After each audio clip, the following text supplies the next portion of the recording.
27 minutės po 12 valandos, toks klasikinis roko kūrinys, kol nepradedi klausytis į daino žodžius, tokia lengva parodija apie mėgstančią pavalgyti merginą, vis dar mūsų eteryje skamba, mes toliau žygiam į priekį ir kad apie tų pertrauką į priekį judėtų lengviau, mes turime ypatingą svečią ir labai džiaugiuosi, kad dar šiemet mes matomės Grubės arbata ir idėjinis vadas, ir guru, ir vokalistas, ir kokį, nežinau, 60% kompanijos matyt, kad Zaila pas mus svečiuose. Sveikas. Sveiki visi mėlyje klausytojai, sveikas Antanai, sveika Javutė, kuri visada mūsų klauso. Man atrodo, pati įdėmiausia mūsų klausytoja, tai yra Ieva jo. Aš labai džiaugiuosi, kad šiemet mes dar pasimatėm. Gerai matytis dažniau, negu nesimatyti visai matyti. Aš manau, kad visą laiką prieš Kalėdas įvyksta tokie dalykai, kurie, tikrai žada, kad kiti metai irgi bus labai nepakartojami. Aš tikiuosi, jeigu taip klojasi, aš kažkokiu tokiu turiu prietarą, kad jeigu tai įvyksta, reiškia ir kartosis. Ir jeigu geri dalykai įvyksta, tai reiškia, Antanai, tai bus priežasčių mums susitikti ir kitą mėnesį, ir dar kitą mėnesį, nes tai galima apie planus iš karto papasakot, kad ir vasario mėnesį, jeigu viskas bus tvarkoj, plokštelė pasirodys. Tai žinai, vėlgi. Labai jaučiame skubam, jaučiamės taip jau šokam. Sakykit, kad laiko neturi. Svarbiausia, kad viskas būtų laiku ir vietai. Reikia žiūrėti ženklus. Kaip tik, kai tu įžengiai, aš sulaukiau studijoje skambučio. Paskambino vyriškis, kuris nuoširdžiai iš tikrųjų man dešinę ausį pasakė, jog nors rimtą, normalią moterį. Žemiškas noras. Sunkiai gyvendinamas. Praktiškai neįmanoma, žinai. Praktiškai neįmanoma. Labai naivus, žmogus, žinai.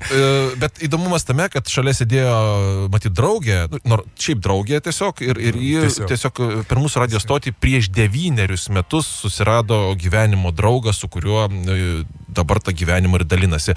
Ir kaip tik tu atėjai čionais papasakot apie meilės partizanus. Apie meilės partizanus. Viskas, ženklai, vien tik tai iš tikrųjų, jos tik reikia mokėti skaityti ir Antanai, kas yra, vėlgi tavo matos darbinė ta patirtis. Ir ką tu sugebi padaryti iš tikrųjų, gal tu kartais pats nejauti, bet tu jau sugebi, tu padarai tokius dalykus, tu sujungi žmonės, tu ženklus atverti, kad jie būtų matyti. Tai taip šiandien atėjau pristatyti meilės partizanų ir visus žmonės, kuriuos mes sujungime vienai par kitaip. Ir tie žmonės, kurie ateina į koncertus, tai jie tai pajaučia iš karto. Ir dažniausiai, jeigu ateina vieniši vyrai, dažnai. Vienišas vyras, vien iš savęs jau yra gražu. Gražu, žinai, jie tokie kaip vilkai, žinai, apžėlė, visi tokie, žinai, sėdė. Atsargus judesiai, akis daug mačiusios. Kaip Klintas Istvadas, žinai, toks filmas, toks nuleistas, žinai, kepurė pridengusios, prisimerkusios, viskio taurė rankoje. Damos su tokiais, žinai, muštukais, kur cigaretės rūksta, žinai. Iš karto tokia atmosfera. Iš karto tu supranti, kad tikrai šiandien... Čia šast meilės partizanai. Jungiamasis tas toksai reikalas. Mes uždainuojam ir tai būna ta daina ir ta akimirka, kai jie gali išeiti, pašokti, susišaudyti žvilgsniais vienas į kitą, žinai. Bet aš tikiu, tu sulaukęs irgi daug istorijų, kuomet tavo koncerte ar albumo klausant, kaip sakoma, širdį susijungė, kūnai suartėjo. Tikrai taip. Yra tas ir labai džiugu žinoti, kad tu žmonėms vienai per kitaip tu buvai kažkoks įtakojantis veiksnys, žinai, kažkoks sproktamasis junginys, kuris juos sujungė ir kažkaip tai apivienijo. Čia su sąlyga, jeigu viskas gerai baigė. Žinai, kas liūdniausia, paskui paskaičiu statistiką, kad 50% žmonių paskui vis tiek liūdnai baigė. Taip, prabunda vyriškės tas vienišas vilkas, ieško tų savo Klinto Istvudo džinso, nei iPhone'o, nei piniginės. Tik vienišas arbatos albumas guli, su lūpdažiu pabučiuotas ir žiūrėk. Taip, ir taip, žinai, dažnai būna taip grįžti po koncerto, matau, kad tenais gerbėjų ratas padaugėjo, o po savaitės, po 2 vėl pamažėjo. Taip, dirbi. Vis naujų, žinai, žmonių. Taip. Savo Facebooko paskyroj tu parašei, kad atkeliausi pas mus, tai jau nemelavai pirmas dalykas, ir apie eilės parašei, kad gal net bus eilių. Tai pirma eilė, antra eilė. Jo, antra eilė, trečia eilė. Kiek čia jūs susieiliuoja, žinai?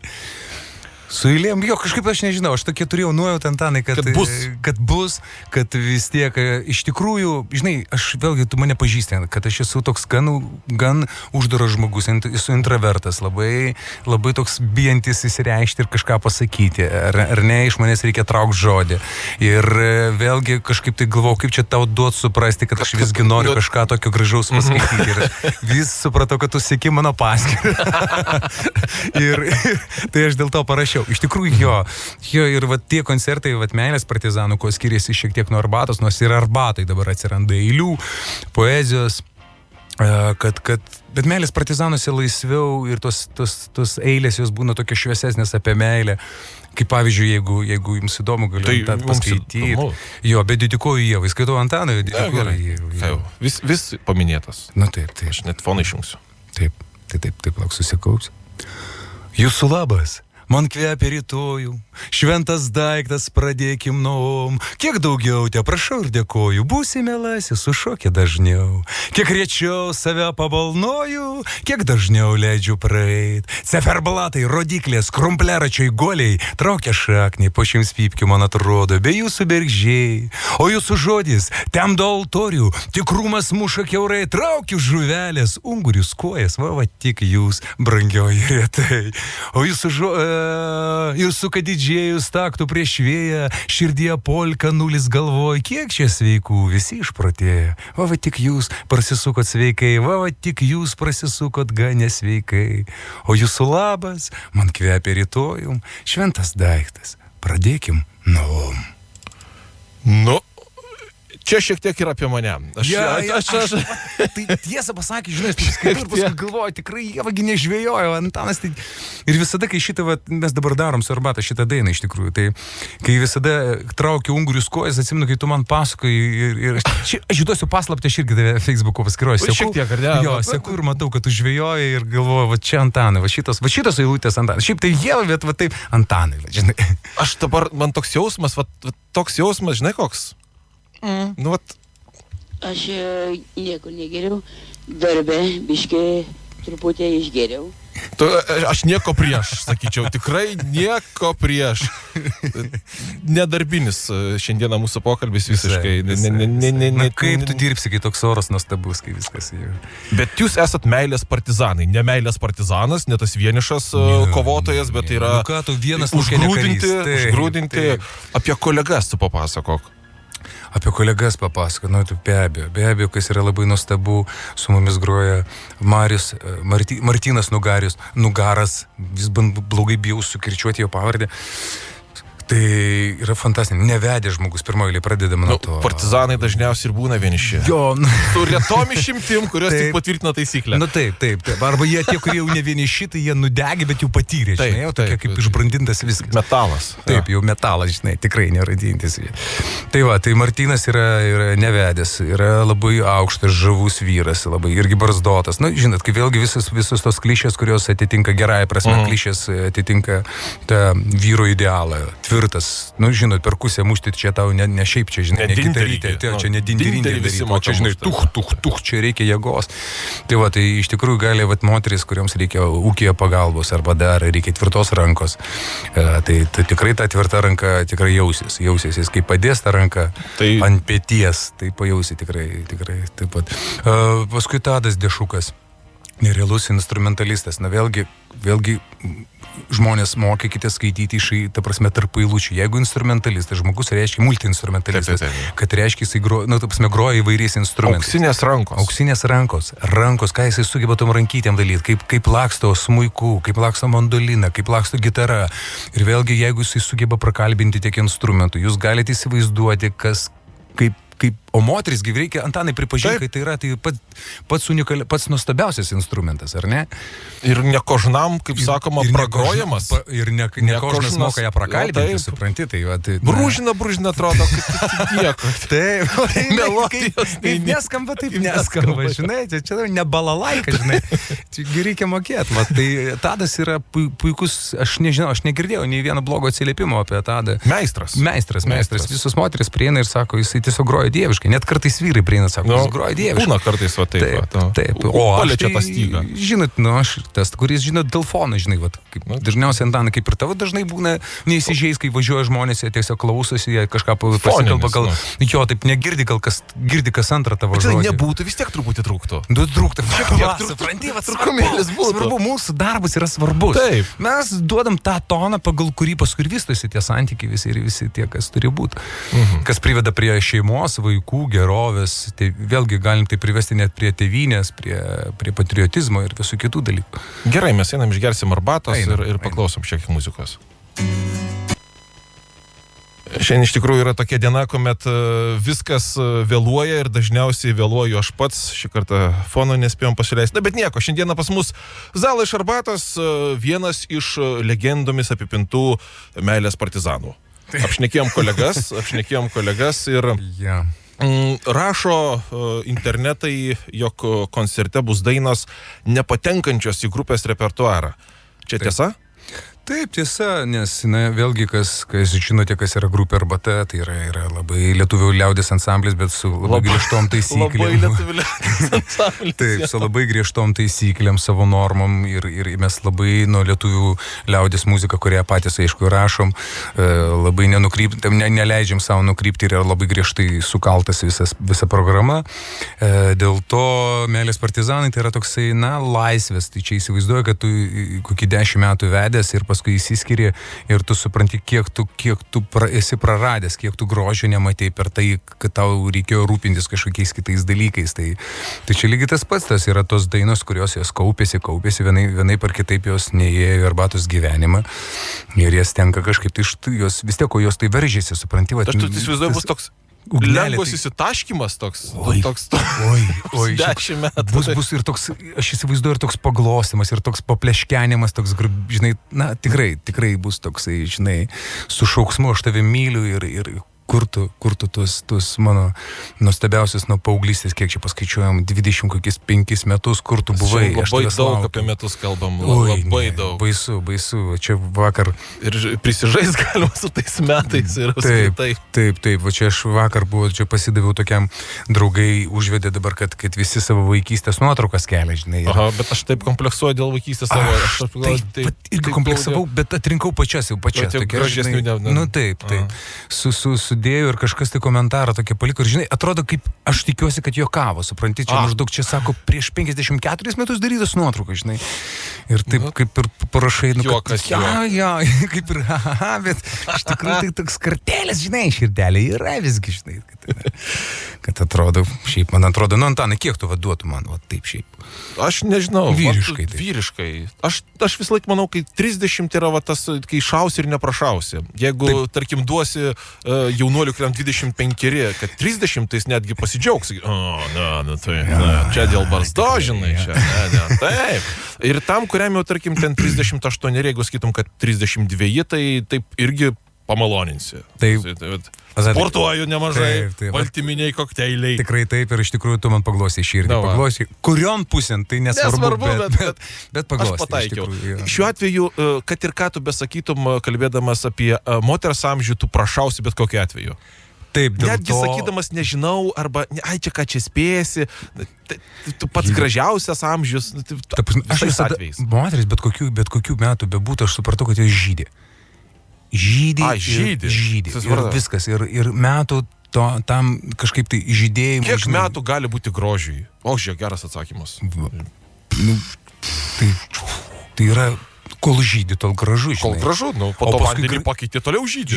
Tai čia viskas. Vitaminai dėjai, toliau žydė. Taip, o paskui tiesiog gražiai vysta. Ir tiek. Reikia išmokti išvelgti grožį visame kame, žinok. Tai ir viskas. Ir tada tau netrukdys, tu galėsi. Šiaip senovės indėnų išmintis yra labai gerai pasakęs, vienas senas indėnas, kad reikia žmogų rinktis ne pagal tai, koks jis lovoje. Ne pagal tai, koks jis ar gražus ar negražus. O rinktis tokie, kaip mes, Antanai, kurie sugeba daug kalbėti. Nes senatė tik tai ir liks. Tai darysi. Ir dar gerai, kad bus sveiki dantis, nes kad nešveplotum. Lygiai gyveni su žmogum daug metų. O šneka, supranti, kažką mano, nieko nesupranti, žinai, kaip malonėlis, žinai. Kalbi buvo pasitaikė, žinai, tai senatvė. O pats atminties neturi, kartoja tą patį, pamiršti, vis iš naujo. Tai... Žinau, jeigu dar muzikantas, tai reiškia senatvė ir klausa pablogėja, žinai. Girdi kažkas tai... Žiūrėk, kaip ežiukas aplinkui tik sukėdėjęs, kažką pukštyla. Bet nesijauti vienišas. Ne, o vienišumas, aš manau, kad jau kuo toliau, tuo labiau yra tas jausmas, kuris nėra gerai. Nėra gerai. Reikia turėti, ką turėti paglostyti. Taip, paglostyti. Nu, kad ir tą. Vienas klausytas prieš tai skambino, sakė, kad vyrai sako, viskas žiauriai faina, bet sako, klausai, sako, po 10 vakaro reikia tokius pokalbius, kažkaip, sako, dirbti reikia čia, susikaupti, kažką vairuoti, kažką daryti. Laikas, kaip sakoma, genialumui nepavaldus. Būtent. Yra tam tikri dalykai, kur tiesiog jie, bet kada tu atsiverti kaip išminties knygą, ar ne? Ar tu ryte ar vakare paskaitysi, tai net geriau gal ryte, nes paskui gali gyvenime tuo ir vadovautis. Tai vad geriau per pietus, tu išgirdai ir likusi laiko tarpu tau padės, gal tu kažkokį sprendimą, gal paskambinsi, atsiprašysi savo moters ar draugo, ar dar. Žinai, aš manau, Antanai, tu buvai teisus, nėra tam laiko. Yra visas tinkamas laikas, kurį tu tik užgirsti ir pritaikai gyvenime. Bet šiaip yra tinkamas laikas. Tinkamas laikas rydienai, pavyzdžiui, mes kalbame svarbiausių dalykų ir nepasakom. Gruodžio 9, rytoj tas toks pasipriešinimo festivalis, meilės partizanų. Ir papasakok tu man apie vietą, kur tai vyks, nes aš nieko apie ją nežinau. O, Antanai, tai yra mistinė vieta, kurioje aš nei karto nesu buvęs. Tu nesi buvęs, aš net nežinau. Bet tai yra Vilniaus gatvėje. Vilniaus gatvė vėlgi jau yra apibrėžta, ar ne? Jau mes žinome, kur tai yra. Randasi ir pavadinimas yra angliškas. Angliškas pavadinimas vadinasi No Republic. Va šitaip. Ir jūs, kai įeinate, man pasakojo, kad jūs įeinate, atsiveria labai didelis platus toksai baras, labai gražus toksai pabas. Ir reikia leistis į apačią ir jūs papolate tokią jaukę, žiūri fantastinę, tokią meilį taip ir turi būti, supranti, jaukę, šiltą erdvę, greičiausiai bus raudonas apšvietimas įtariu. Taip, bus ir daug dūmų. Kvepiančių, aišku. Kvepiančių, be abejo, rožėm. Ir braškėm. Braškėm, žinai, priklauso kas. Kas norės. Kampe sėdės trys tokio Klinto Istvudo tokie personažai. Gerai, vienas gal bus kaip Mickey Rourke'as, kitas, žinai, kaip Clint Eastwoodas. Savo jėgų žydėjime, ne dabartinis. Ne. Bet tokie patys, gal vienas bus tu, žinai, tu dar. Bet supratydame, jeigu žydėjime ir 9 valandą kviečiu, ateikite ir iš tikrųjų jūs pajausite, kažką jūs pajausite per tos dūmus, ar ranką, ar dar kažkas tai prie jūsų prisilies. Dvasiškai. Ar žodis, ar geras žodis, teks jokius. Įėjimas laisvas. Va čia aš truputėlį ir taip žiūrėjau. Žinok, visi įėjimai laisvi. Kaip laisva meilė šiaip yra rizikingas dalykas. Rizikingas, žinai, bet vėlgi, apsaugos, aš tikiu, kad žmogaus vidiniai apsaugos instinktai turi veikti. Jie turi suveikti, žinok. Bet vis tik, kadangi mes gyvenam Lietuvoje, yra, aš nežinau, ką tai yra, veidų kontrolė 21+. Čia, aš ir taip galvojau. Vat būgnininkas čiūtački vat ir nepraeitų. Dar truputėlį ir sakytų, ką tu čia vaikelį. Taip, žinok, yra tame problemos. Aš džiaugiuosi, kad dabar, žmogus jau gali. Gali, dėl to drąsiai galite su juo susipažinti visi. Tai, o tas amžių ribotumas, aš aišku visada sakau, kad meiliai ribų nėra, bet žinot, įstatymai nuskelbia ką kitą, žinai. Tai aišku, įstatymais ne visada reikia, bet apsidrausti reikia. Žinai, kad jeigu kažkas ir papuls, tai matai, buvogi parašyta. Iš kitos pusės, viskas, kas parašyta, yra tiesa. Taip, bet iš kitos pusės aš galvočiau, 21 metų vaikinas ar mergina, tikrai tiek daug nežino, kiek, pavyzdžiui, mes kartu sudėjus. Jis gali tikriausiai ir paklysti toj meiliai, tam rūke. Būtent, ateikite, pasimokykite, suprasite. Ta prasme, čia irgi paprasti dalykai. Jūs ateinate išgirsti patirties, pasisemti nebūtinai vis tiek ta paauglystė, Antanai, tu puikiai žinai, nu vis tiek paskui tu šokinėjai, darai tas pačias klaidas, ten mama sakė, ar tėtis, vis tiek lipi, paskui nulipi, paskui žiūri. Brūžiniai negroja ir nieko, ir kas, ir tada tu visgi supranti, kad kažkur girdėjai, kažkas tau sakė, kad va taip vienaip ar kitaip elgtis negražu, ar nepatogu, arba bus va taip. Tai čia ateikite paklausyti, kas bus ateis metuose, tai jie tiesiog palinksės galva ir sakys, akurat, va tikrai. Kaip pirštų į akį. Taip, sinkelis, mato, kad praėjo, žinai, mato, kad praėjęs tą, žinai. Įtikinamai kalba. Nors ir atrodo jaunai, žinai. Kaip mintis vadas jaunystė, žinai. Taip, tai rytoj 9 vakaro No Republic Vilniaus gatvėje Meilės partizanai dalins meilę už dyką. Taip. Kas nutinka tikriausiai kartą metuose, aš taip galvoju. Labai retai taip nutinka, tai nutinka tik tai iniciatyva gerų žmonių, kurie apsijema, žinot, kaip visi projektai, kažkas apsijema, jos daro, bėga. Tai ačiū tiems žmonėms, kurie dabar pamiršau tos mergaitės vardą, kurie Greta, man atrodo, bet galbūt ir Ieva, nežinau, bet kažkas tarp Ievos ir Gretos. Žydinti moteris. Kaip nuskinta puokštė. Nu, ne, aš manau, nenuskinta. Pasakysi moterį, žinok, nuskinta, tai, žinok, tegul jinai gal vazonėlį, bet žinai, tai tegul žydė. Toks gražus vazoninis grožis. Palanginis. Taip, tai vat jos iniciatyva viskas vyksta, visas tas grožis. Tai ačiū jai. Su moterim pradėjom, su moterim užbaigiam ir susimatom ryt 9 dieną, 9 vakare No Republic Vilniaus gatvėje. Iki.